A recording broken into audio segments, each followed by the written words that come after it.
Normally the pinnacle of the world's economy, America was rattled when 2008 brought the worst recession since the Great Depression.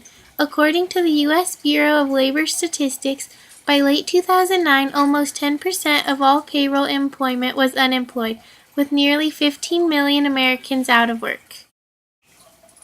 Other parts of the economy were affected too, with the Commerce Department reporting the gross domestic product falling nearly 5.1% during the recession. What could have caused such a dramatic shift in one of the world's largest economies, and how could nobody see it coming? Many key variables led to the Great Recession, including easy and prosperous credit conditions during the 2002 to early 2008 period.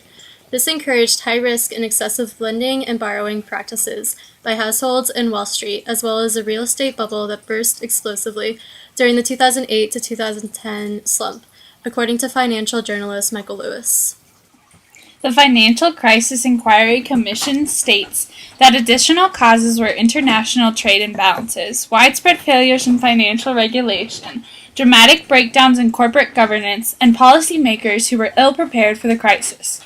All of these components resulted in a huge destructive mess that everyday Americans were ill-equipped to deal with. The Reeds know firsthand how detrimental this recession really was. My position was Vice President of Construction for Advocate Homes, and I was with Advocate Homes for 14 years before the recession. Probably about 18 months before the recession, we decided that we would grow. And so really when the recession came, we didn't have the resources to be able to extend us through the recession as we had previously. But we changed our business just a little bit, and it really caught up with us. And as far as the recession, we saw that it was coming, but it came fast. It went from, wow, this is a tough market, to wow, we're out of business in about 6 months. So it was a very rapid progression.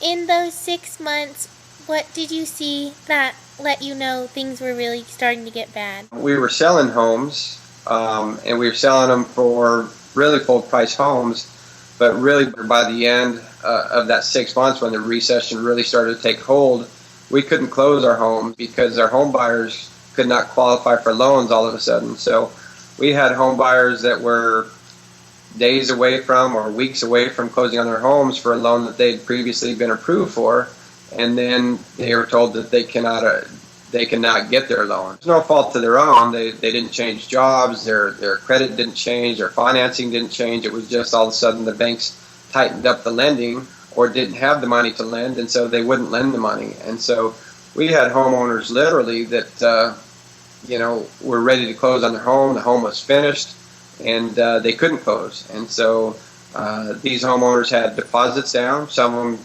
$30,000, $50,000 now that they couldn't get back. And so they were losing that amount of money, but we couldn't afford to give them the money back. And so they just had to walk away from it. So it was really tough at the end. We just couldn't close homes. Even if you had a finished home, and even if you were able to sell a home, the banks just didn't have the money or wouldn't lend the money. And so it was very difficult to close a home. And in our business, if we can't sell a home, if we can't close the home, of course we can't continue, and that's kind of what happened. So in addition to the too many lots that we had, not being able to sell the homes really hurt us. So how did it affect those that you worked with?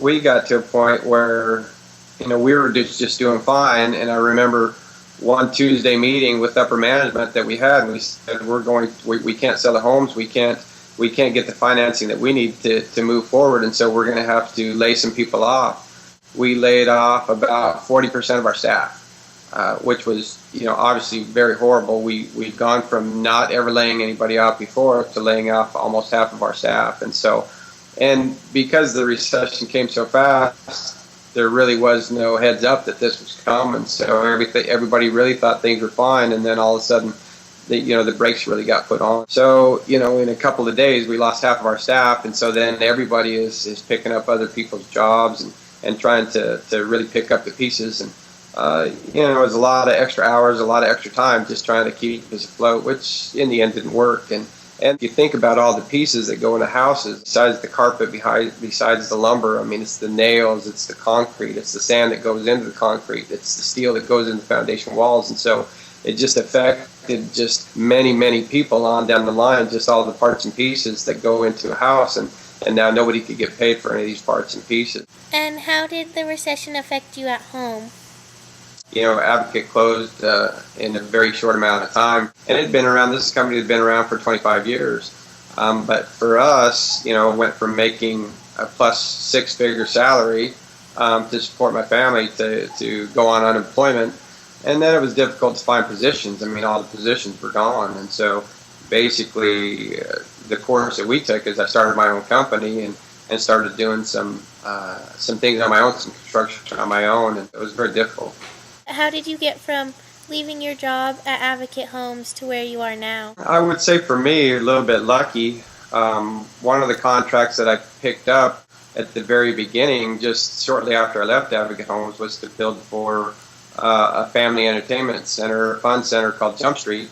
That they weren't really affected by the recession. People were still coming to their business, and so we were lucky that we were able to find that contract, and they were building quite a bit. And so at the beginning, I was a subcontractor to them building their facilities, but as time moved along, then we were getting busy enough that they hired me on full time, and that really turned into a nice stable position for me. So it used to be that I could make the money that I needed to support my family at home, but now I travel for that. So that's one of the sacrifices that me and my family have had to make it through this.